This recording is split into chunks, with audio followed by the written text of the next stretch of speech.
On this episode of My So-Called Podcast, we are going to go back to the week of June 30th, 2000? That's right, Gary. Who cares? We're going to review Nelly's Country Grammar, the debut effort from a Saint Lunatic himself, and Wolfgang Petersen's second-to-last Hollywood movie, The Perfect Storm. Like the past.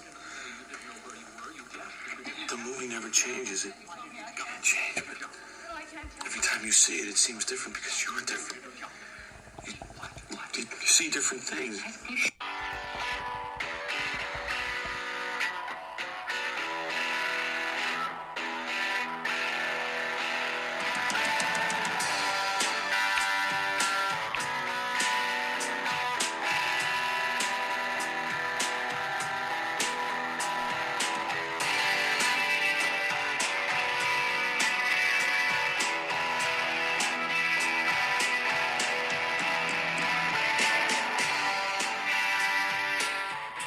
Welcome to My So-Called Podcast. I am Gary Linton. And I am Eric Spiegel. And guest, go ahead and introduce yourself. You've been on it long enough. We don't need to wait for you. Scott. I am Scott Reichel. Scott, how you doing? Thank you. Good. Thank you. Thanks for being back.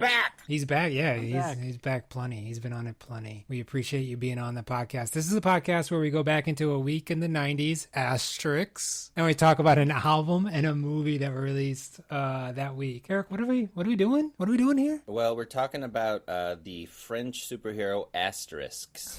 Yes. Right? I'm sure. Well, Gary, what we're doing is I have been collecting DVDs, all right? Mm-hmm. Because I'm sick of paying $3.99 to watch old movies. I'd rather pay $3.99 and have a DVD, and then I can watch it whenever. You know what I mean? Okay. And I got The Perfect Storm, and I was like, this movie is so old, it might as well be in the 90s.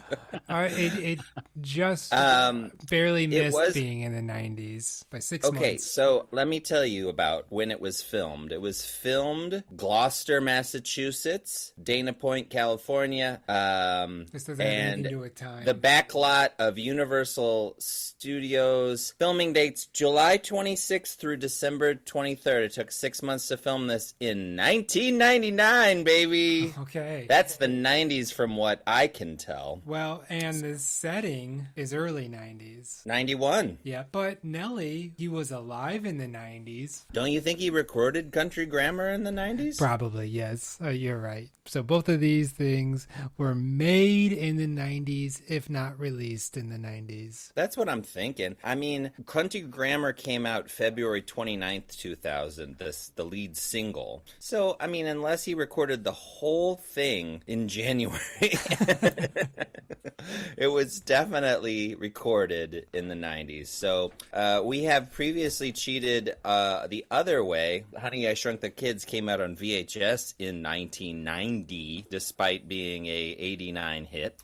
This is basically just that in reverse. And who cares? I mean, Gary, Scott, do you care? This is the kind of thing you can do when nobody cares about your podcast at all. I'm just so glad that these things both survived Y2K. So I think it's okay. I'm okay with it. Okay, These good. are the two ways that I like to celebrate that we made it through Y2K was Perfect Storming it up. I know if you put Nelly's Country Grammar on at the same time, Perfect Storm, they sync up eerily. like they both have a really heavy focus on accents. That's right. That's true. And this is the everybody's trying to do their best Boston accent, except for George Clooney because he's from Pensacola, I guess. Yeah. And yeah, I mean, this is where we get her, etc. And right as Nelly Cedric says, the Entertainer even mentions that St. Louis twang pretty early on in the skits.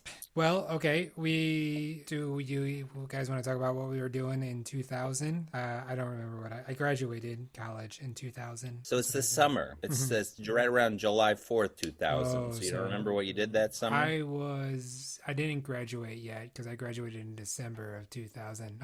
Because I transferred. I had an extra semester at Webster University. Go Gorloks. So it was like a lot of capstone filmmaking stuff. Cool. Yeah. Were you working in the summer at Blockbuster or? Where was I in? I think that summer I might have been working on a construction site. I wasn't at Blockbuster anymore. I may have been at a restaurant. I don't really remember. Hula Hands. Scott? Not quite working at Zia's. No. So for me, this was the summer before I started grad school. So it's between college and grad school. So I would have known that I was going to grad school. I was working full time. I had a job at this place called the Oak Park Career Center, which was like a Detroit suburb. And that job was like, what did I do at that job? I was monitoring kids in a summer program. So there were the kids doing like summer jobs, and I would like check up on them. We also at that place helped people put their resume on the internet. Nice. When they filed for unemployment. 2000. So that's a very 2000 thing. Yeah. It is. And I think I was going to a lot of baseball games that summer because America Park had just opened in Detroit in April. 99 was the last Tiger Stadium season. Yep. The roommate I had at the time, we decided to get like a 20-game package so we could go to open. Nice. And then we split those tickets. So yeah, I think it was a pretty fun summer. Sounds like it. This is a good idea. How'd they do that year? They were not super terrible, but they no playoffs or anything. Yeah. That would not be till like 2006, which you know about. We'll stop talking about immediately. No, 2006, I think the Cardinals did fairly well too. Yeah, they did okay that year. It did. Yeah, it's hard for me to remember when they were good. It's so long ago now. Right. Unlike we don't need to talk about how the Tigers are doing this year compared to the Cardinals, so we'll just move on. I was taking Organic Chemistry 2 that summer because I was an education major taking my pre-med courses extra, and my summer job was to work in the dorms. I guess the dorms were, most of them are closed, but that's they short keep for some of dormitories, right? That's true. Yep. Okay. Thanks, Gary. You're welcome. That's what I'm here for. Yeah, no, I really appreciate that because I think a lot of our listeners don't understand abbreviations. That's I always right. forget that. That's right. Yeah, the dorms, they say keep some of them open becomes like cheerleading camps and baseball camps and stuff like that come for weeks at a time, and they still needed, RAs for those to make sure nobody's getting resident advisors. Thank you. Yeah. At Mizzou, they were CAs, community advisors, but I just say RA, so I don't have to explain that all the time. But that's a little peek behind the curtain of Mizzou. Oh my God! That's University of Missouri, right? Yes, the University of Missouri - Columbia, if you're interested. Your inside jargon is just alienating everybody. I know. Wait till we start talking about the St. Lunatics. That's right. I know all the inside jargon. I mean, there's a lot of jargon on that album. Anyway, I got to live. The weird thing was I was actually living in a girls' dorm. Bosom Buddies style? Yeah, I had to wear a wig and pumps. Yes. No, it was normally a girls' dorm, but not that summer. So I was staying in a girls' room, I guess.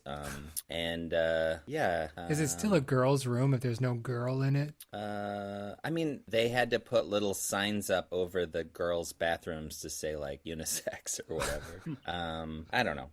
That's what I remember. I also remember seeing The Perfect Storm in the theaters with friend of the show Alicia Spiegel at the Forum 8 theaters in Columbia, Missouri, and I went home for the 4th of July to St. Louis, and it was a lot of that country grammar song everywhere you went because we went to that. We were young, and so we went to the clubs. That's right. And let me tell you, they were playing that song. Well, you know what? It's a banger. It's still a banger. It holds up. It was like country grammar, and then when that was over, the thong song, and then just back to country grammar. Come on, you knew there was some Big Willie style millennium, or what was his one? The Willennium? The Willennium, yeah.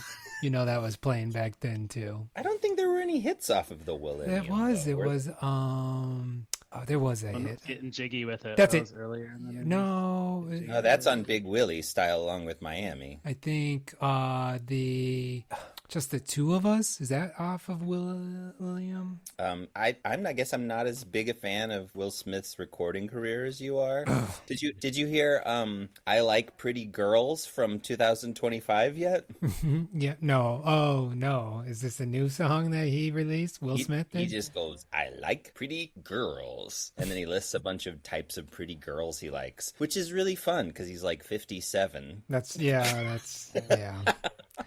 Well, okay, we'll go back to the year 2000 and we'll tell you what were the singles on the radio when Nelly released Country Grammar. Okay, number 10 was Oops, I Did It Again by Britney Spears. Well, this really was a long time ago, folks. Oops, I Did It Again. That's from her second album, though. Which makes a lot more... Is it? Yeah. Okay. It is, which makes a lot more sense than Backstreet's Back, which was on the first album. Yes. So, and number 9 is It's Gonna Be Me by NSYNC, which I'm sure was being played at those clubs. Yeah, I don't remember that NSYNC song, guys. I'm sorry. Okay. Same. It's Gonna Be Me. You guys don't remember that? Number 8 is Thong Song, Cisco. Oh, yeah. Yep. Look at that dick, so scandalous. Looking at you handle this. So I saw this movie called Y2K, and it was a comedy film. Yes. That takes So place Saturday on New Night Year's Eve. Live. What's his name? Saturday Night Live guy. Yeah, and he made Brigsby Bear, which I really liked. Brigsby Bear. Kyle If you haven't Mooney? seen that, yeah, Kyle Mooney. Brigsby Bear is really good. If you haven't seen that, I really highly recommend that. It's about a guy who lives in a bomb shelter and watches a children's show that doesn't exist except for him and his bomb shelter. But Y2K is the night of Y2K and what all happens. And I'll spare you my review or anything, but there's a part where Peter Parker's friend from the MCU Spider-Man movies sings the thong song, and I was like, that didn't come out until the summer. Just because it was like adjacent to that time. It wasn't out yet on December 31st, 99. I hope you went and put that in IMDb Geek Goofs. IMDb Goofs. I just tweeted at Kyle Mooney every day. Oh, okay. Until I'm just doing it every day till he responds. Good luck with that. Number 7, You Sang to Me by Mark Anthony. Number 6, I Want to Know by Joe. Wait. These are, this is fun for me because, we sure have had a lot of times where the songs are things that we've heard a million times because, there's only 10 years in the 90s. What's the Joe song? I Want to Know. These are the songs that would also be on when we went to this place called Deja Vu in Columbia, and it was a comedy club / dance club. Yeah, you told us about it. Or at least I thought you did.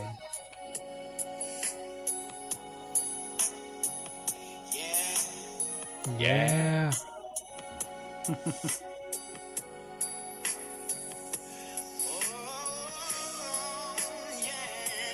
This is not jogging my memory. Great lyrics. What was that, Scott? Oh, there you go. The great lyrics. Oh, yes. I remember it now. This was also the summer, I think, of Slim Shady being around quite a bit. Dude, spoiler. Ugh. I'm just saying, I remember. All right. I remember these days. Number 5, Breathe by Faith Hill. Not to be confused with, isn't there a Pro Jam song called Breathe? Just Breathe. Just Breathe, okay. Well, there's both. It's both. Oh, yeah. Oh, Breathe is on 10. Singles. Yeah. No, it's on singles. Oh, singles, okay. Oh, right. That's right. Yep. I think I prefer Just Breathe. No. Although State of Love and excellent. Trust is the better for the singles. Correct. Number 4. You can't say no that I don't like it better. Yes, I can. I just did. I said it. Number 4, The Real Slim Shady by Eminem. Sorry, everybody was spoiled. But Hey, will he please stand up? that's right. I was always puzzled by this song because it sounds like a Weird Al song or something to me. But he's supposed to be so hard. Yep. I think goofy video too, right? That you Like did. Scott's yes. like Scott's hard out That's right. for this episode. He's like a hard That was guy. something we talked about before we started recording. So All the other Slim Shadys are just imitating. number 3, Everything You Want by Vertical Horizon. I remember So- that one. Yeah. Yeah, I always remember Tiffany Amber Thiessen was in the video for You're a God, which was also by Vertical Horizon. And I'll admit to really kind of liking their Love Song, which was like their third single on that album. But let's just move on. I'm embarrassed. Can we move on, please? Yes, please. Number 2, Try Again by Aaliyah. Pick yourself up and try again. Pick yourself up and try again. Oh, you could pick it up and try again, That's again. Right. Oh, yeah, that was definitely a Deja Vu song. Yep. And pick it up, try again. And then number 1, Be With You by Enrique Iglesias. Mark Anthony and Enrique Iglesias? Remember when all those Latino men? 2001 and 2000. Those two guys owned the radio waves for a couple years, yeah. I was in the gas station, humble brag. Cool story, and bro. And one of their songs was on, this is just a few weeks ago, and I was paying, and I asked the cashier, is this Enrique Iglesias or Mark Anthony? And she goes, I don't know. So we both, got our phones out and tried to Shazam it as fast as we could, and she got it before me. And it was Ricky Martin. It was Enrique Iglesias, Ricky Martin. Yeah. And I doubled down. I said, I think it's Mark Anthony for sure. Ricky Martin, I never got confused with the other two guys. Yeah. I'm going to be honest. I was just making a joke. Yeah. Well, that's okay. That's fine with both. Both Mark Anthony and Ricky Martin went on to be actors. Well, so those were the songs on the radio when Nelly released Country Grammar. I remember this time also, and I remember it as being one of the worst periods of all time. The late 90s, early 2000s. Early 2000s, yes. It was pretty bad. Yeah. Pretty. All these songs are making me kind of nostalgic, though, so I don't know. It doesn't really bother me. I mean, at least there's no Limp Bizkit or Korn on this top 10. At the very least. It's not on this top 10, but I think it was definitely very prevalent on the radio. I mean, I knew to stay away from any station that thought of itself as a rock station. Let's see. In this period of time. Looking down a little farther, number 11 was Higher by Creed. Number 12, There You Go by Pink. 13 was Bent by Matchbox 20. Can you help me? I'm bent. Right. Don't think that I'll ever be put back together. Nelly Country Grammar was number 30 that week. Yeah, well, it came out February 29th, so... Yeah. And it was a bigger hit in St. Louis than anywhere else because he's our boy, Nelly, St. Louis. Scott, you've been in St. Louis. He's not just from here. He talks about it constantly on this album. Right.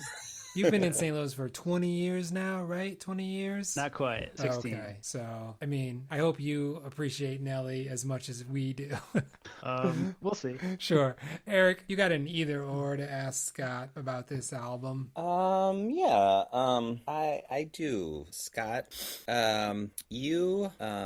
So for me, I was aware of Nelly for sure. I was not super familiar with the album or even which songs are on which album. I mean, he did have Nellyville later, which had Hot in Here on it. Her. And so I kind of, her. Hot in Here. A lot of people do talk this way in the St. Louis area that I run into on a daily basis. Anyway, I cleared a lot of stuff up, and I had a kind of a new appreciation for, what this album was and what was on it after listening to it for the podcast. And I was like, you know what? To be honest, if I'd have bought this back in the day, I probably would have had some fun driving around, listening to these songs. So it kind of changed my view on Country Grammar to really listen to the album all the way through. Scott, either this was a pleasurable listen and you had a similar experience to me, or you're thinking, hey, why did you guys have me on to talk about this album, you dumbasses? Well, I think we had to have Scott on because it was the antithesis of what Scott is, to really get him out of his... No, we would have him on to do like Garth Brooks. That would be the worst for him. To get him really out of his comfort zone. Mm-hmm. Definitely Chris the Gaines. latter. Yeah, definitely the latter. Like, why would you have me on? But I think I appreciate that though, because I think typically I do talk about something I know. So this is something which I have never listened to. I've definitely have heard a few of the songs, like absolutely have never even thought about listening to country music. I have to tell this story because this is something that I very much remember, that I was it must have been February of 2000. I'm flipping around the TV. I don't believe this was on MTV. I think this was on like Channel 9 or some local station. Hey, support your public broadcasting. That's right. It was the video for Nelly's Country Grammar. And I was just kind of like, what the hell is this? Because it's clearly shot in St. Louis and it was all St. Louis. And I was just kind of like, oh, what is this? This is awesome. Who's this St. Louis and doing this? Just because of the video of it being around, I was like, that's cool that they did this. And it wasn't until much later I was like, oh, that was Nelly, Country Grammar. It's hot now. It's all over the place. So yeah, I mean, for the folks not from the Lou, as it were, yep, which is not and in the proud bathroom. From the Lou and proud. We get kind of excited whenever there's mainstream popular culture from St. Louis and repping St. Louis, because it does not happen very often, and it's pretty exciting for us. And this was not small popularity. This was humongous popularity. This album had 4 hit singles on it, and he doesn't happen to be from St. Louis. This is like essentially about being Nelly in St. Louis is what this album is. The first proper song is just, here's a bunch of places in St. Louis. Right. And it's like, and it's not like obscure places. It's like the Galleria. Exactly. Crestwood. He name checks Crestwood. And it's like, oh, I love it. That. I love it. I also love it. It's very, very specifically from St. Louis, and in a way that I can't think of too many things in popular culture that are. I also wonder what people were thinking from other places. Like, what are these places he's talking about? That's right. But I guess it's similar to, like, if I'm listening to something about South Central Los Angeles, I don't know Inglewood from my butt. That's right. You don't. And it's interesting, like, the Eminem was out around this time, and I didn't listen to Eminem, but from Detroit though. Yeah, but I don't think you got that right away. No, he's not so like in your face about it like Nelly is. Yeah, I think Meg White and Jack White might still have been married in the year 2000. That's so. Yeah, I think so. Just barely. That was before White Blood Cells came out. Yes, White Blood Cells was their first album, Divorced, and that was when they started saying they were brother and sister, just to fuck with people. But yeah, you got the White Stripes to cancel out Kid Rock, which is nice for you. Yeah, that's a plus. Definite plus. Would you this should have been my either or, Scott. Would you rather have Nelly be from Detroit or Kid Rock be from Detroit? Definitely Nelly. Thank you. Although I think Nelly did play a Trump rally or something. But let's move on. Let's move on. Yeah, exactly. Not. Oh gosh. Scott, so you were familiar with Country Grammar, I think. Ride With Me was another single. Batter Up and EI, I think was the other. EI. Uh-oh. I don't know if I could have told you that any of those songs were, to be honest. Oh, really? Okay. Yeah, like there's songs that I recognize, but I didn't. Like I know that, like the only Nelly song that I know is like Hot. Oh, okay. That I know is like a Nelly song. I mean, that's his biggest hit. Yeah. Yeah. I do not stay on top of the hip hop or popular TV. Not really either, but as a St. Louis, and it was kind of like, well, we had to be for Nelly. I mean, the cover of the album is just him in the arch. Exactly. Yeah. He's all in. It's great. I think the problem with this album is it's 17 tracks, which is not a surprise that that's going to be my problem with this album. And although some of them are those short little Cedric voice true. mails. And it's still over an hour, and it's kind of like, oh, you could have cleaned it up so much. And Batter Up contains a sample of the Primal Scream, Moving On Up, and it's kind of like, that's great, just that he's sampling Primal Scream. Yeah, which is maybe reclaiming the Jeffersons. Yeah, exactly. That's true. Yeah, this is very much not my thing, but I do see the talent there, and I think there, especially when there are songs where there is melody, he sings. Oh yeah, there were a couple. Like Yeah, he did that. Sings a little more than he raps sometimes. Yeah, Other Side was on, and then of course Lovin' Me. His rap, he definitely has his own rap style on this album, where he's like, it's like a lot of going up at the end of the line, Well, the interesting thing to me is that this is considered kind of part of the Southern rap movement, which included Outkast, etc. And I think that's not because St. Louis is the South per se, but because Nelly is not originally from St. Louis, moved around the South, so he sort of was a sponge for a lot of different cultures. I think that he are represented on this album, which I don't know. I like I said earlier in the either or, like I came away much more impressed by this album than I thought I was gonna, I guess, which is, I shouldn't have had, shame on me for having low expectations of Nelly, but I don't know, it's very fun and listenable. I listen to it in my car mostly, and you get that country grammar bumping. I mean, I listened to this album driving on Kings Highway, driving in the city, driving in U City, like driving around, and it's like, yeah, that's right, exactly, baby. Rolling down the windows, my windows are rattling because of the bass, and everybody's like, yeah, good music, Grandpa. It's 25 years old. I would agree with you. I mean, I was more impressed with it than I thought I would be. There were some songs though that I couldn't even get through. Yeah. One time, like Thicky Thick Girl. Yeah, that was probably the worst song on the album. Yeah, there are a couple other ones. Again, if there's no like song, there's no like melody to it, I can't do it. Yeah, and then you're throwing the N bombs all over the place. Yeah, and, that's right. All of that kind of stuff. Like I cannot listen to all that. You can't sing along. That's the problem, right, Gary? You wish you could sing along, but you can't. My friend, I wasn't supposed to sing along. I guess you can if you're alone. Yeah. Okay. These rules are very complex, but one of friend of the show, Owen Spiegel, one of his good friends, he just substitutes the word neighbor. It's like a 80s like made for TV movie. That's right. All my neighbors in the house say what? What up, my neighbor? Yippee-ki-yay, mother fluffer. That's right. Yeah. Yeah. What's up with these monkey plucking snakes on this whatever plane? I forget what it is.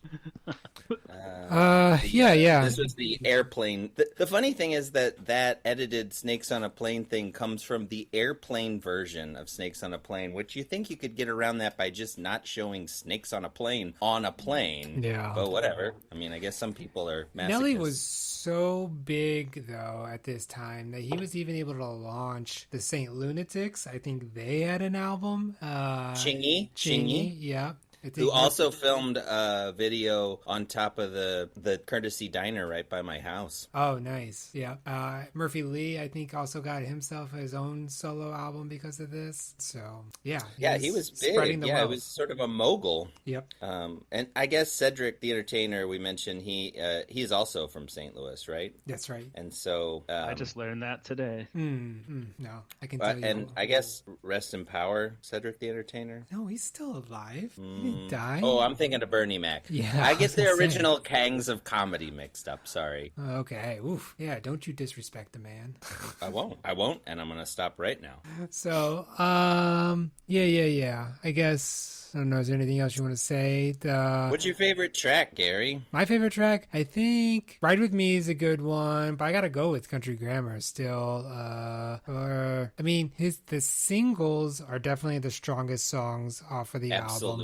Absolutely. So he was right about that. I kind of like the St. Louis. Yeah, that is a good one. That's the one with the Crestwood in it. That's right.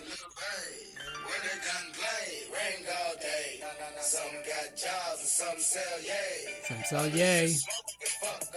And this has been my experience, is that some of us have jobs and some of us smoke and fuck all day. That's essentially what it's like here. That is St. Louis in a nutshell.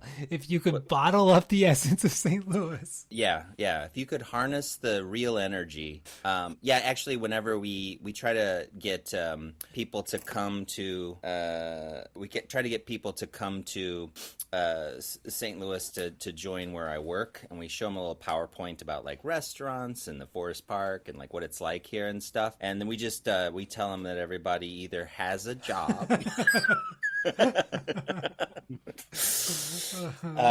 and so it's exciting either way. There is a part, I think it's the next Greed, Hate, Envy, the next song. That's the one where he gets pulled over by the cops in his Range Rover. There's a lot of talking about driving around in your Range Rover. That's right. Well, yes. And it's very much like, to me, 99 Problems. It's a interchange between him and the cop. Well, yeah. Well, and even like Lovin' Me at the end, the last track, that felt a little like Tupac's Mama. It's kind of like, you don't need to put that on. It kind of sounds like the Cisco hold music, though, too. Yeah, oh.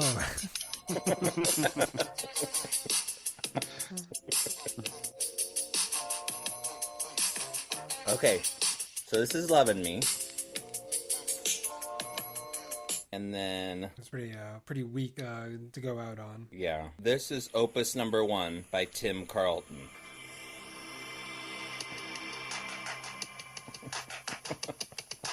Yeah. I think so. Somebody should do a rap song over this about being on hold. There you go. Yeah. Been on hold all day. Smoking, yay. And fucking all day. Scott, what was your favorite song? Did you have? Could you get a favorite song? I mean, I don't mind like Ride With Me. That's okay, pretty decent. Yeah. EI was not bad either. Okay. I mean, Ride With Me is almost not even a rap. Right. Yeah. He's singing. So yeah. I mean, you got to put that on your next road trip playlist. Ride With Me. I mean, really, you've lived here long enough to like Nelly. Scott. Is it required? Yes. It seeps into your blood. I have to like Nelly, eat emos, root for the Cardinals, and you don't have to root for the Cardinals or eat emos. But even like when Nelly's at the baseball game, I remember I was out there once, and he would go to the Cardinal games often, and the camera always will pan to him, and the crowd's always like, "Woo, Nelly!" That's happened this year to me. I mean, where I was at the game this year and Nelly was there. Still, it's like it has to happen. If they pan to Nelly, you got to give him a cheer. And he also got a ticket downtown for driving around with expired plates, so he really is from Missouri. Oh yeah. Were they Illinois plate? No, I don't think he's. No, he's U City all the way. Actually, he now lives in Lake St. Louis. No, I know he doesn't have that one house anymore. He did have a house in Lake St. Louis, but I don't. Oh, think he has doesn't. that anymore. Where does he live now? I don't know. Okay, well, thanks a lot. Yeah. So yeah, that was Nelly's Ride With Me. Eric, do you have anything else you want to say about it, or Country Grammar? I mean, I don't know. Pleasant surprise. Yep. I think back then I was just sort of not. I mean, I would never really pay attention to hip hop or rap very much at the time, and honestly, the shimmy shimmy Cocoa Pop thing bothered me and irritated me, and so I just didn't really get into it. It seemed like something that people younger than me liked, which is funny because I was like 22. But but now it's pleasant. It's fun to. I'll put it on some party mixes. Some of these songs, I'm enjoying them again, especially since with the distance of time. I don't know. It's an enjoyable thing to listen to for me. I would say probably 10,000% more N-words than I want in an album. Yeah. But I mean, mean, like, that's more about me than him. I mean, like, he can say that as much as he wants. I don't care. I mean, like, I really don't care. But it's like, it does make me feel strange. That's all I'm saying. Yeah, there's definitely like, when I hear that, it's kind of like, this is not for me kind of feeling. Oh, yeah, like, you're not invited to this party? Yeah, which I'm okay with. Right, yeah. That's an interesting question. I mean, I don't know. I'd like to have that conversation with Nelly. So, Nelly, if you're a listener to my so-called podcast, come on, and we'll have a conversation about whether or not Scott is invited to the party or not, because I imagine that you are. I would appreciate the invite. Yeah. I mean, Gary, what do you think the Vegas odds are that Nelly listens to my so-called podcast? 1 in a million. It is a St. Louis podcast, so that's true. We're very St. Louis centric. I think of it as the St. Louis podcast. I think there is St. Louis Public Radio also has a podcast, and St. Louis Magazine. So, all right, let's rate Country Grammar. You think Nelly listens to those? Well, no, I don't think Nelly, but you said it was the St. Louis podcast. Gary, do we have a rating system to rate it? Or stars, should we just say whether stars, we like it? Stars. Oh, stars are back. That's right. Well, it's a 4-star system, Scott. 4 would be well-deserved classic. 3 stars is this is better than I remember it. 2 stars is that's why I haven't listened to this in a while. And 1 star is what do we know? We were young. It's a classic rating system. How many stars would you give Nelly's 2000 opus Country Grammar? Man, I think I'm gonna give it 2 different ratings. Okay, so you want to abstain, don't you? Well, I think it's a 4 for the genre of music that it is. Like, I recognize that it's a really talented, really good album for what it is, but it just doesn't speak to for you. me. It's a 1. I won't listen to it. Yeah. So give it 2. And again, I have no experience. Like, I didn't go to clubs and get exposed to a lot of you weren't Nelly flipping around the radio, or I was in St. Louis shoving it down. What I heard throat. is that you went to the clubs and exposed yourself mostly. That's just his dance. That's his dance move. Yeah. That's just his move. Yeah, right. But I do appreciate the chance to listen to it. And now you can never, like before, you were like, I've never listened to a Nelly album. Now you can't say that. I know. Yeah, I feel like a true St. Louisan. That's right. So I'm gonna give it, just the 1 rating. I'm gonna give it 3 stars. It could have been a 4-star Stone Cold Classic if it cut some of the cruft, but hip hop albums back in the 2000s, they always went long, and so 3 stars. And I would Gotta say fill that CD space, right? That's right. You don't have to. I think I would give it 3 stars as well, but I'm gonna give it 3.5. Gary, just because it's his debut album. Yeah, you're album. Right. You're right. It's incredible. 4 big hits, first album. Yeah, he came out. He was batter up, came out swinging, hit a home run. And you guys are lucky that it didn't get 4 stars because of that Crestwood reference. I don't know why you're lucky. But we are counting our stars. Well, all right. I think that's all 3 middle-aged white men telling you, listener, to go listen to Nelly's first album, Country Grammar. Well, 3 white men I get, but middle-aged is who listens to Nelly at this point, that's I would imagine. True. Yeah, I guess you're right. The kids should go listen to him. Yeah, kids, listen to some Nelly. Come on, kids. He can use the bump. Okay, my so-called podcast bump is huge in the recording industry. Right. They keep calling us up for it. We're going to take a break. We'll come back and we will talk about Wolfgang Petersen's 2000 movie, The Perfect Storm.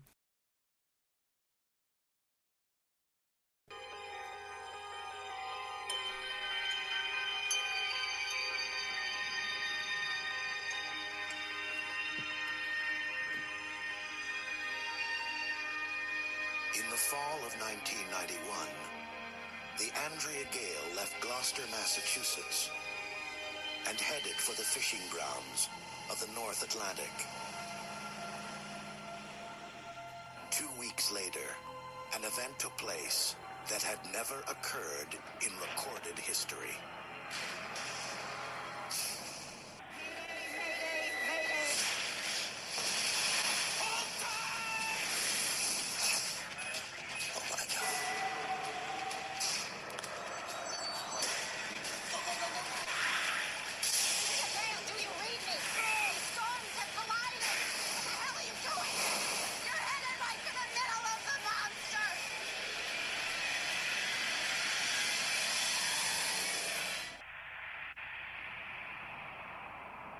Welcome back to my so-called podcast. It's a perfect podcast.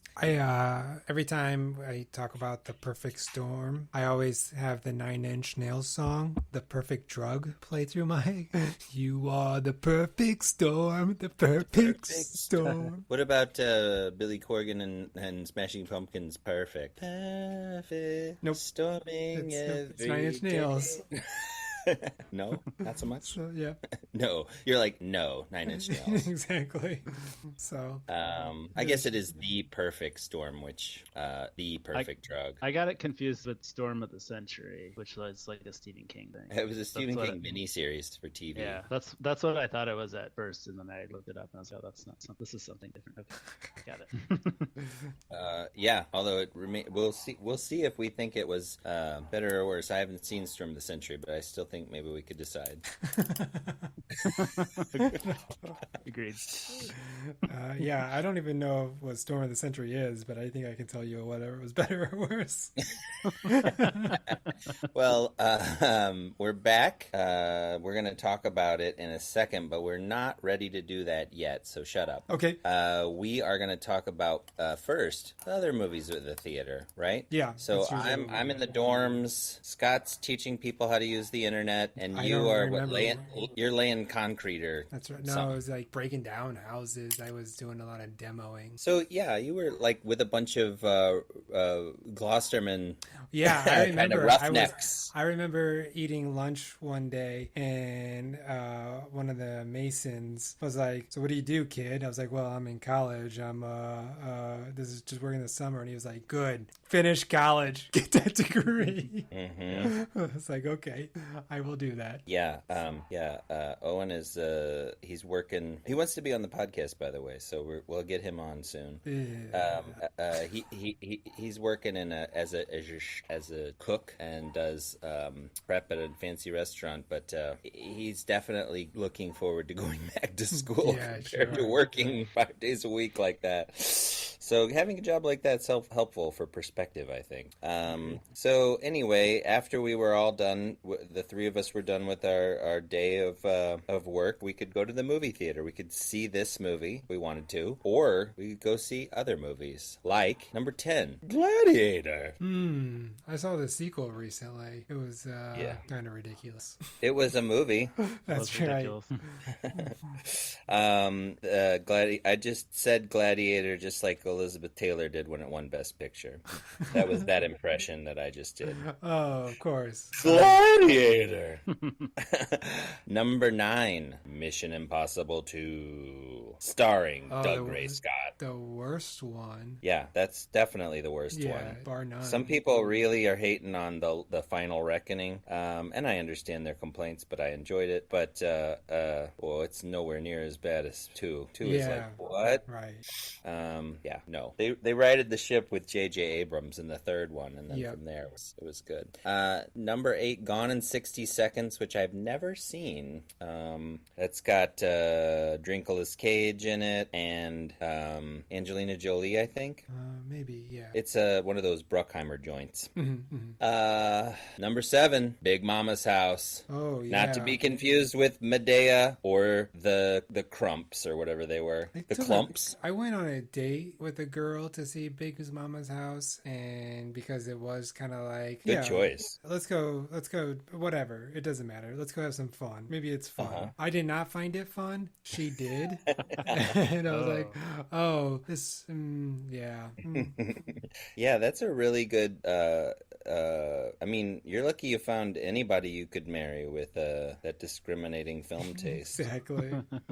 You know, it's not like... Is that what you were trying to do? Figure out if you wanted to marry her? Exactly. Yeah. It's not like Martin Lawrence the Big Mama's House test. It's not like Martin Lawrence hasn't been entertaining before Big Mama's House, so it was kind of like, maybe, I don't know, I'll give it a go, but it was not. I never watched Martin. I think that was what the general consensus is that's probably where he was his funniest, was that show. He's really good in Bad Boys, though. He's really funny. I've never seen that either. Oh, okay. That's a 90s movie. And yeah.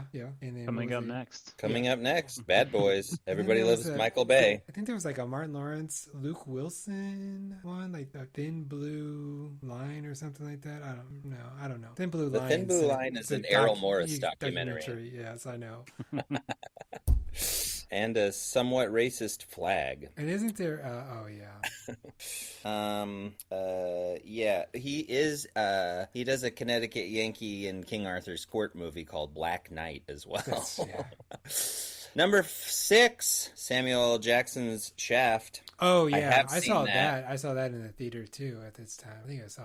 I rented it at Blockbuster or whatnot, and I was like, that could have been better. Yeah, I don't think I've seen a single one of these movies. Oh, period. Except did you not go to the movies either this summer? Were you poor? What's going on? You weren't at the club. I was at the baseball game. Apparently. Oh, that's true. You had 20 tickets. It was John Singleton Shaft. He directed that. Yeah. I don't know if I told you, but at the I went to the Oscars Museum, the Academy Museum, when I was in LA last time, and they had a whole room dedicated to Boys in the Hood, and it was really interesting. Nice. They had a lot of behind the scenes stuff, and John Singleton was so young when he made it. And Cuba Gooding Jr., the actual Cuba Gooding Jr. was there. Hey, you guys want to have any questions? Yeah, he was rubbing himself against us without asking permission. It was really hot. Exactly.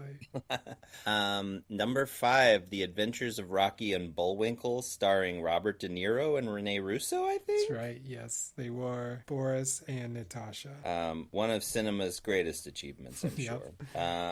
Number 4, Chicken Run, which a friend of the show, Paul Wegman, and our friend Chris Radcliffe and I went to see that fateful weekend of 4th of July, where we heard a lot of country grammar and also a lot of thong song. We were like, we've had enough clubs for this day. Let's go see Chicken Run. Chicken Run. What was Chicken Run? Was that an animated? It was, yeah, from the same people that did Wallace and Gromit. It was a British stop motion. Yeah. So. It's sort of like The Great Escape kind of a movie, but it's chickens. So, I'm pretty sure we watched that with the kids at some point. Yeah, Mel Gibson is the voice of the male rooster, and then all these female chickens. Yeah. Shaun the Sheep, too, right? Yes. Same studio. That might have been the last really good Mel Gibson performance, although, stay tuned, guys. Number 3, Me, Myself, and Irene was out. There's a Chicken Run 2 on Netflix. Me, Myself, have you guys ever seen Me, Myself, and Irene? Yes. I didn't go Jim see that. Carrey? Yes. Yep. And I saw Renee that in the Zellweger? Is it Renee Zellweger? Yeah. Mm-hmm. I saw She's that Irene. There you go. In between Did you Tigers guys like eating. this movie? What's that? Did you guys like that movie? I felt like I haven't seen it since. Yeah, I don't know if I really remember it. I thought it was like a very odd, weird kind of like dark. Yeah, because that's what I've always heard is it's really dark. Yeah. Which is not a bad thing necessarily, I guess. But I just never could get into those Farrelly brothers. It would be and I wouldn't say that I think they're bad so much as it's Kingpin. I've never seen that. Oh, that's their best. But I don't really like Dumb and Dumber that much, No. and I really hate There's Something About Mary, like with a passion. And then everything after that was just sort of like I don't think anybody thought was that great. Anyway, okay, I'm glad you. I mean, I'll watch it for the podcast along with Bad Boys. There you go. And then number 2, Roland Emmerich's The Patriot. The last great Mel Gibson. This was the summer of Mel Gibson. It was Chicken Run and The Patriot. I remember being really excited about The Patriot because I was a big Braveheart fan, and then I was like, maybe this is a little too much like Braveheart. Number 1, $41 million at the box office this weekend. The Perfect Storm. Perfecter. The Perfect Storm. The Perfect Storm. That's right. Now it's gonna happen. You are the perfect storm. Do you guys want to guess the budget of this movie? $126 million. Scotty R. $1. Oh, nice. Dang. Now, Gary, is your guess an exaggeration or a real guess? It's a real guess. 140 million is the answer. So this is an expensive movie for sure. Damn it! I should have did $120 million in one. That's right. $120 million in $1. You should have, but I mean, you had good instincts. You just went the wrong direction. It's okay.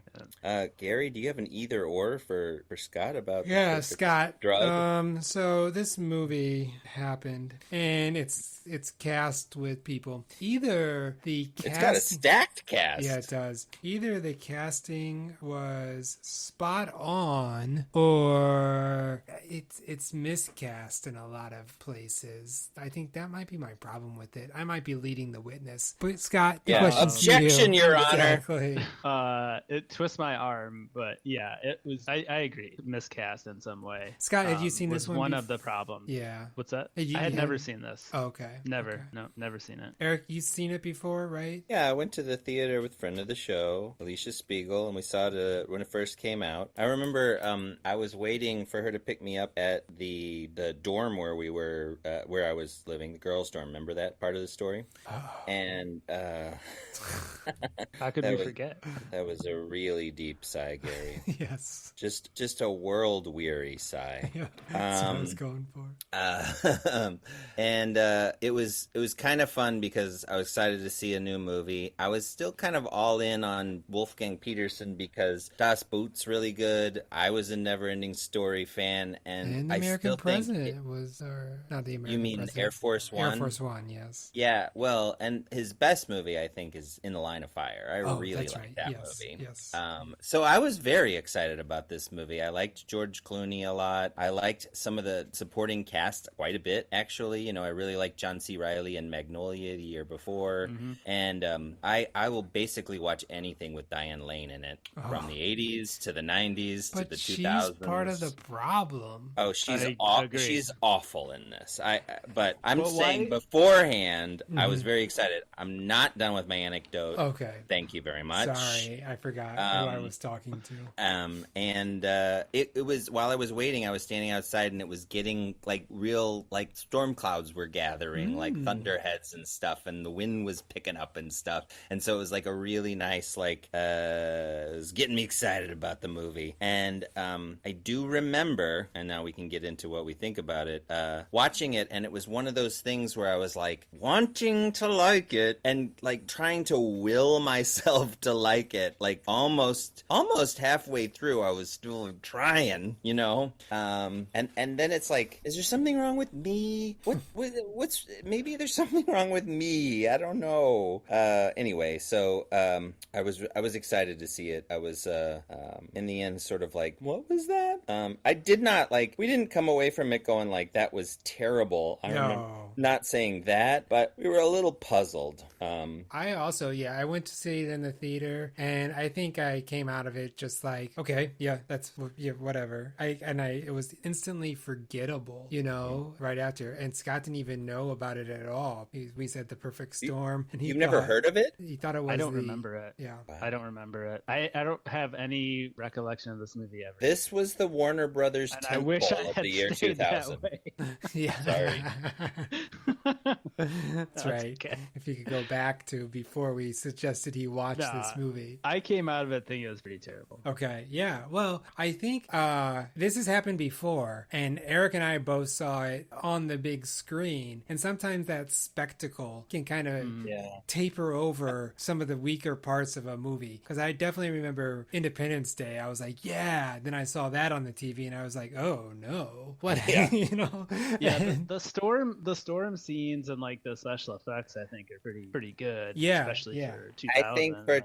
I think that's part of it too. For me, to be honest, like I think that's a lot of the $140 million is special effects. Obviously, I think John Hawkes commands like $50 million a movie, but otherwise it's mostly special effects. But the CGI is actually really good for it looks really 25 good. years ago, and I think they spent a ton of money and time on the CGI. I mean, they filmed for 6 months and then it didn't come out for another 6 months. So I do think that's what it was. And so there was a certain amount probably on the day of watching it that I was like, wow, this is a really well-made movie and really impressive looking, you know?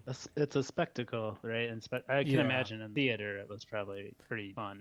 With like the THX sound system and the the the James Horner score and the big waves and all of that was I guess I was impressed enough to not be disappointed, to be honest. I don't remember being disappointed. Right. I remember spoiler alert for a 25-year-old movie, watching Marky Mark float at the end and being like, that's the end of this story? Mm-hmm. Like, it's not we all know that what happened to the Titanic, for example, right? Yeah. I mean, Scott, do you know what happened to the Titanic? You're not familiar with The Perfect Storm, so I don't know what you... Yes, I do. Your boat movies.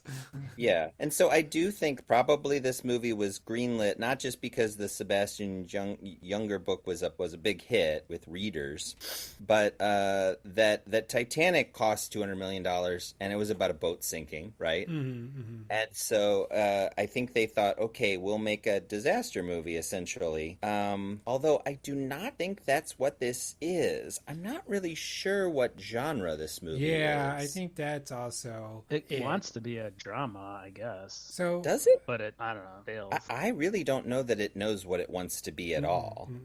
Because, okay, well, let's do this, since we all don't like it. What did you like? Let's start there. Well, we talked about the special effects, and I guess Clooney is likable enough in his role. I don't have too much of a problem with him. I don't like him. No? No, I think he's actually actively unlikable, I felt like, in this role. Like, every time he's questioned by his men, he's petulant. He doesn't seem to be a very good captain in any way. Yeah. He makes all of the wrong decisions, putting everyone's life at risk. And I like big operatic melodrama. I'm fine with that. But, like, there's something about the overacting in this movie, the over-emoting. And the dialogue is terrible, too. It's like, yes, this is the moment of truth. Time to separate the men from the boys. It's like, what can he do with that kind of dialogue even, right? I mean, just bad. Yes. I mean, I think that if I'm going to point to the worst thing about it, it probably is the dialogue. Yeah. The things that people say is like mostly either telling us, number one, what's happening. Mary Elizabeth number two is all her dialogue is just like the scene where she's like she's on a the great radio actress trying to get him to like respond. I was like, could be done with the scene already. Exactly. Yeah. So bad. It's so bad. So and they put that in the trailer like it was great. Yeah. And it's like but yeah, she's just basically trying to get him up on the radio so that we can know the stakes. But the way that they do that is she just says what's happening. Yeah. And that is what happens a lot, is that people just say what's happening and then they say what their emotions are in a way that people hardly ever do unless they're like in therapy. Right. Like, and I think it's a ploy to make us care, I guess. Well, right. I think about the people who are going to die. The biggest problem is the titular storm doesn't show up to like 2/3 of the movie. It's like you're gonna go see Superman, and Superman doesn't show up until 2/3 of the movie. Although friend of the show Owen Spiegel made the point that he liked the movie way more before the storm started. Oh yeah. Like he thought it was more interesting before there was a storm. Once there was a storm, honestly, you would love this movie if what you like is loud storming and people having to yell at each other to communicate. Because if you like that, like if you had some sort of ASMR fetish for men yelling at each other, this is your movie for sure. Yeah, Scott, what are you gonna say? Well, the other thing too is like the perfect storm only seems to affect boats. Like everybody else is driving around, hanging out in the bar. That's right. Like, yeah, exactly. Shouldn't you we all have to go to our basements when there's storm? That's right. Shouldn't you maybe have evacuated, or if it's such a perfect storm? Like Shooter McGavin is telling you how bad this storm is. That's right. So Shooter McGavin's character exists just so he can say the title of the movie, correct? And yes, I think so. He says, I could be a meteorologist my whole life and never see something like this. It's ... I think he says the dots. I can't remember. Yeah, he does. Wait for the it. perfect storm. He says, and that's the last time you ever see him. Yep. He just needed to deliver that line, and then he was like, we're done with you. Okay, that's a wrap on McGavin. Exactly.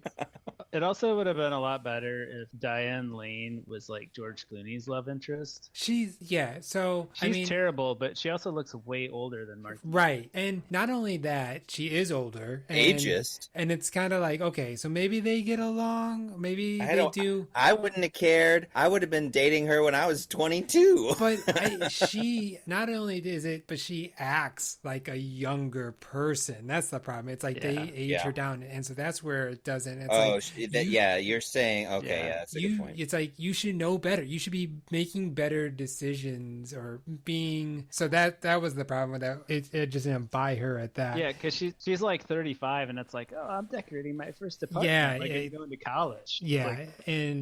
It's like, so she could, like, her and Marky Mark could be a love interest. That's fine. That's not ageist. But it's just that her characters, I just wasn't buying her saying those words as somebody younger. But I mean, like, I wasn't buying anyone saying any words. Actually, I will say the scene where John Hawke's character is trying to ham-handedly flirt with Irene. I did like that scene. Mm-hmm. If it was a movie about those two characters, I might have enjoyed this movie. But because he's such a good actor, he can somehow do something with this terrible dialogue and this terrible setup. Like, but like it's like a child's idea of adulthood or something. Yeah. Like, everybody is so simplistic, you know? And the way that George Clooney's character tells you that he's really passionate about being a sword boat captain is to just talk about how great it is to be a sword boat captain. Like, it's just so on the nose, everything. Yeah. I want to go ahead and also go on, Scott. I was going to say, I actually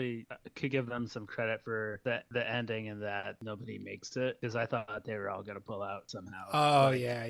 Yeah, I kind of felt like, oh man, this is going to be a, super happy. Well, that would be wild, because it's that a would true be great. story. Yeah, they all did pass away. The thing that I read, though, was like they were already on their way home when the storm hit. There was no, hey, there's a storm happening, do we go through it, kind of a thing. And so, which is part of, I think, I didn't like that change, because it is kind of like, that's stupid. You guys are being stupid. Nice work, dumbasses. Exactly. And the Coast Guard says as much. Right. They're like, I guess these guys are lost because they're dumb. But that wasn't the case. It said that they were on their way back, and that's when they didn't know the storm was there when it hit. It allowed them to have the moment of truth, though. Yeah. Separating the men from the boys. That's right.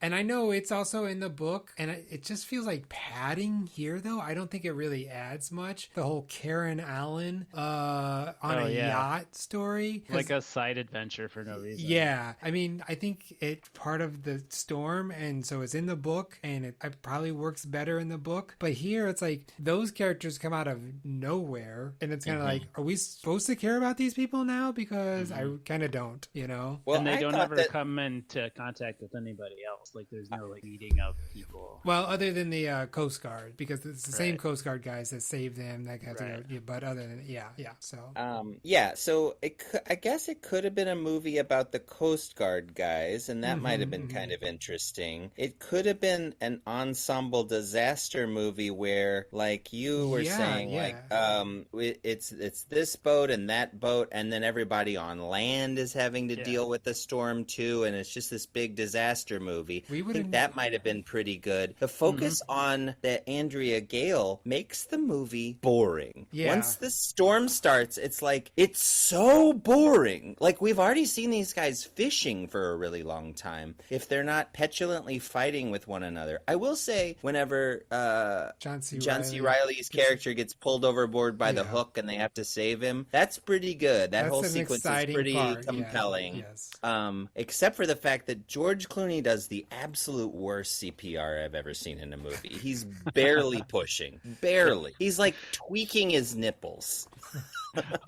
I also thought, Champagne like, Ripple. in that scene and other times, like, there's a lot of people just jumping in the ocean just to, like, do something or save somebody without any equipment or life preservers or Oh, yeah, anything. And yeah, it's yeah. like, okay, I don't know if I, that's and the way, and but to me, sure. it seems like that kind of works a little bit for me because they show in normal times people do that and it works out for them, but this is not normal times. I mean, the other thing that's problematic is that did it really need to be the most terrible storm that had ever happened to sink these goobers? They don't seem very good at anything. Yeah. And I think it could have just been a regular old storm that got them. Like, it does. I don't have like the scale of this being the perfect storm. You know, Right. like why is it so bad? Like I don't know. I just don't feel like I got why this storm being this bad. Really, I mean, like yeah, you should have showed us like it knocking over buildings and stuff, right? Yeah, because nothing else happened with it. It's just the boats. It's just this one boat. And it's like, well, I guess that it's not that dangerous a profession if it takes a storm that never happens to kill anybody, right? Like, I don't know. I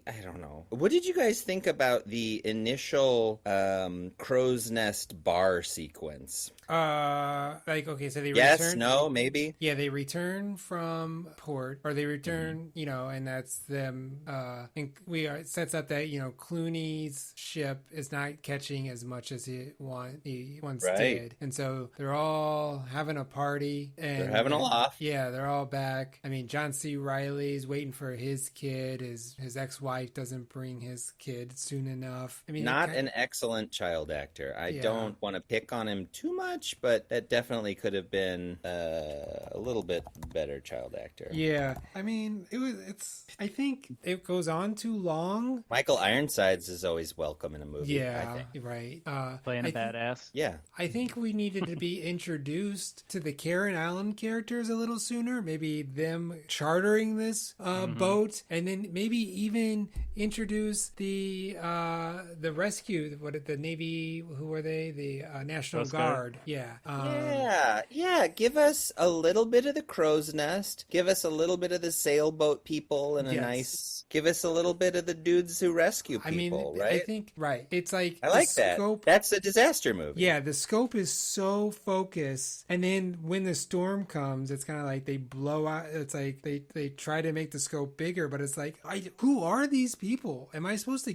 Why? You should have introduced them sooner. You know. And they, I think, I mean, I've read a different Sebastian Junger book, and he does nonfiction where he spends a lot of time teaching you about stuff. So, like, how does the fishing of these swordfish work, and why do people do it? And I imagine that there's a lot of stuff you learn about, like, the history of it and stuff, whereas I feel like that is just completely abandoned. Oh, yeah. Like, yeah. I mean, I don't understand how any of this works except for they go to dangerous places and they put the fish on ice, basically. I don't know why nobody looked at what the weather was going to do before they left. Maybe there's a reason for that, but there's like no explanation necessarily for much of anything that happens, you know? And I mean, I have a very low tolerance for grown men acting like children too in a movie, and there's a hell of a lot of it in this. Yes. But if that was what it was going to be about, I guess that would be okay if they did it well. But it says something about the quality of the dialogue that, you know, all of these actors are some of my favorite actors. Like William Fichtner is always great. John Hawkes is amazing and John C. everything. Reilly, John C. Reilly he's good in dramas. He's good in comedies. He doesn't get to be funny in this at all ever. And really, I feel like Clooney's performance is just one note. He's got a chip on his shoulder and he's angry, except for that one scene where he talks about how great it is to be a captain. Oh, yeah. And then the whole storm is, we're gonna do this thing! And then they can't do it. And then they kind of do it. And they're like, yeah, we did a thing! But they're like still in a lot of danger. And then they're like, we're gonna do a thing! and it's like, I don't know. It's like in Jaws, there's having to do a bunch of stuff on a boat towards the end, and I always know why everybody's doing everything they're doing, and I always know the tension of what they're doing and who's in danger and who's where. And here it's like it's just a lot of stuff happening, it seems like, you know? There's a little bit of that in the beginning where they're like coming back and they're like cleaning the fish, and then you also see them kind of like preparing the ship to go and like loading it up with supplies. Like, I love that stuff, to be honest. There's an ice machine, and it's like that. Yeah, that kind of, it's like, they got to have an ice machine, right? And they only have, I like how they have only 3 videotapes. Like, if this movie would have been about what it's like to do this job, and that's kind of what it was like, and who these guys are, that would have been more interesting. And then they could find the yacht people and help them out somehow, so there's a reason for those people to exist.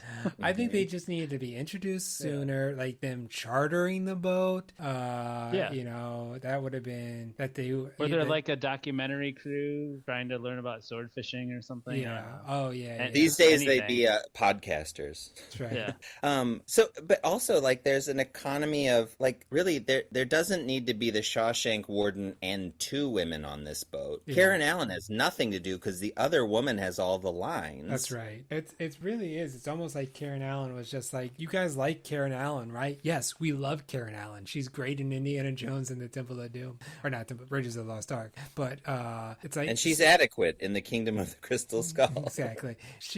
So it's almost like using just her as shorthand for character development. It's like, we don't need to really develop this character at all because it's like, it's Karen Allen, guys. It's like, yeah. Well, and that's the problem with all of the casting. It's like, let's get a bunch of people who are really good actors in other movies, and that'll paper over this terrible script. I mean, like Diane Lane, like, have you guys ever seen Unfaithful? No. I don't think so. That's a movie where she's unfaithful. It's truth in advertising. Okay, that's good. I hate movies that don't. Unlike The Perfect Storm. But it's like it's a really good performance. She's the main character. It's sort of like a reverse Fatal Attraction kind of a deal where she's doing the cheating. I don't like it. Not Michael Douglas. But the woman cheats? No, thank you. She's really good in it, and I think she's a pretty good actress. But I feel like if I had gotten this script and been her, I would have been like, And it's hard. I'm sure it was hard for any of them to say no to a $140 million tentpole movie. Like, like the casting person was doing a good job, but I mean, the weird thing is that I can be very irritated by Mark Wahlberg's acting. Yeah, but he's actually okay in this. I don't really mind any of the scenes with him in it, and even whenever it gets really ultra dramatic towards the end, I feel like he's doing a better job than most of the other guys are. I don't know what it is, but I feel like he's not bad in this at all, even though, you know, he's got nothing to do just like everybody else. I don't know. I didn't care about their not catching enough swordfish because, you know, like, you can't get invested in those stakes because you know the storm's coming. So it's like, we know they just shouldn't have gone out in the first place, right? Yeah. Yeah. Very childlike, very childish, all of the people, the characters. They're not written like adults, really. Except for maybe Irene. I like her. That's my favorite character in the movie is Irene. Well, yeah. Anything else, Scott, that you want to say about The Perfect Storm? No, I feel like we pretty well covered it. Okay. It also was too long. Yeah, a little too long. But, you know, it's like, you got to get that storm, and yeah, well, you know what scene went on for too long, and I know it probably really was like that, but the whole refueling the helicopter, it's like, sure, I know this is a challenge in the storm, but this is going on way too long. And it's kind of like, yeah, again, it's like, I get it, it's hard, but yeah, it was kind of like, the problem is that they have not, we don't even know those guys exactly at that point. Yeah, and we know the other guys. We don't like the other guys, but we know them, and so yeah, we're taken away from what we're supposed to care about to this other entirely different thing. And some of that's very compelling, I think, on the page, where like the the one guy's wants the other guys to leave him, but he's not going to let him go, and there's a lot of tension of whether or not they'll get on the boat and stuff like that. But I feel like they didn't even explain some of that stuff well enough to me for me to really be invested in what was happening. Like whenever they went out with very low fuel, like I didn't know that was dangerous, that I thought they could turn around, but then all of a sudden they're jumping out of the helicopter and it's crashing, and I'm like, oh, okay, I guess this is happening, which is what I thought a lot. When I wasn't bored and sort of daydreaming, I was like, oh, okay, I guess this is happening. And the biggest sin is you've got huge tearjerker moments in this movie again and again, like they're serving them up on a silver platter for you. There's even a huge funeral scene, and I was just checking my watch. Yeah. There also was that reminded me too, the refueling is when the Coast Guard is trying to save the yacht people, and they're like trying to like drop something down. Oh yeah, to them, and it's like, and again, it's like it just seems kind of windy. Oh yeah, it doesn't seem like it's really that bad of a storm. It's like right, you know. Yeah, I mean, I guess this time, I think the first time I watched it, I didn't feel this way, but this time I was definitely struck by all these extremely famous rich people essentially playing dress up as poor people with Boston accents. Like it's good casting on the character parts, but these huge movie stars, it's like we all have to grow kind of a scraggly beard, and we all have to have one of these dirty ball caps, and we all have to wear clothes that are not very flattering, and it's like, I don't know, I just didn't buy anybody being any of these people, and that's a huge problem, right? So except for the one guy, what was it, John Hawkes or whatever, Bunsey? Like, he did pretty good. Yeah, and they shouldn't have had the French guy if they weren't going to give him anything to do. He didn't do anything. Yeah, it was kind of like, okay, he's French. He just has a lot of sex in the first scene. He doesn't even get to be with the guys in that scene because he's too much of a ladies' man. And then later on, it's sort of like he knows more than anybody else. There is a scene that is actually unintentionally hilarious. He goes, "We're going to do this." And they're like, "Why?" And he looks at the French guy and he goes, "Tell him." And then he starts to speak and George Clooney interrupts him and says it. Oh, yeah. It's like, it was this one line. Yeah, poor guy. And you told him to say it. Poor guy. What a jerk. Yeah. I almost forgot about the shark scene. Oh, yeah. Like, I don't know how I felt about that. I was like, oh, there's a shark. Yeah, exactly. I mean, and I'm sure that's a problem for these swordfishers.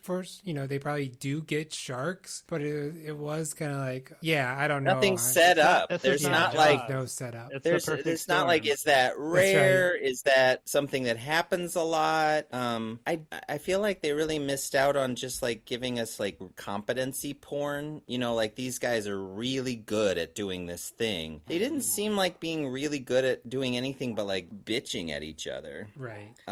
Way too much of the William Fichtner, John C. Reilly bitching at each other part. Like that did not, I was not interested in that. I didn't want it to keep happening. I didn't care at all. Like, was he supposed to have slept with his wife? Is that what the deal was? I think so. Yeah, I think so, but I don't know. Because he says your wife didn't seem to mind too much, but like, that's just like, it sort of seemed like I couldn't tell if he was just saying that because, you say like your mom, Yeah, I don't know. I don't know. It was very uninteresting. I was really happy when they, made amends because then I didn't have to sit through that anymore, but I didn't care. Right. And it's like, how bad does dialogue have to be that John C. Reilly and John Hawkes and these guys can't save it, can't polish it? It's just, you wouldn't even know that they were good actors if this is all you ever saw them in. And that's the real tragedy. 4 stars. Well, I think we can rate it. So it's a star system. Scott, how many stars would you give The Perfect Storm? I mean, I would give this a 1. Yeah, just not a good. It's not a good movie. But I think I'd probably go 1.5. If you get a big screen, we did mention the special effects. It is, the water. It looks good. The big wave. Yeah. A TV 1, a theater 2. Exactly. Yeah, exactly. Yeah.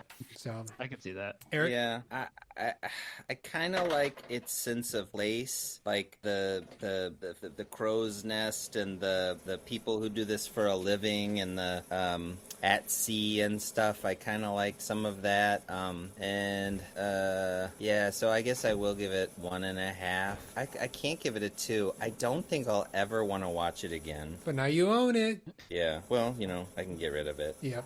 I could give it to another lucky cinephile. Yeah. Well, all right. That was another episode of My So-Called Podcast. We did it. Scott? We did it. We did 2 very different pieces of media. One more question, Scott, before we go. Did you like Country Grammar or The Perfect Storm more?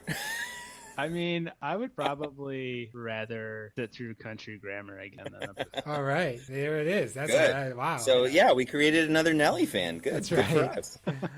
All right. I'm sure that's what Nelly was going for when he recorded it. So yeah, exactly. His dreams have been realized. Yeah, on the poster for The Perfect Storm, it says worse than Country Grammar, says Scott Reithel.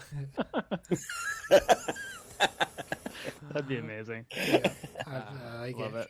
Well, all right, Scott. Thanks for being on an episode of another episode, and listener, thanks for listening. And next time, Scott, you get to pick the movie and the album. We apologize. This is one of the only times I have apologized to a guest for the quality of the film and the wrong genre of. That's no fun if you like everything. Why do that? Yeah, that's true. No apology necessary. Excellent. Well, all right. Well, thanks for being here, man. Yep, thanks. Bye. Bye.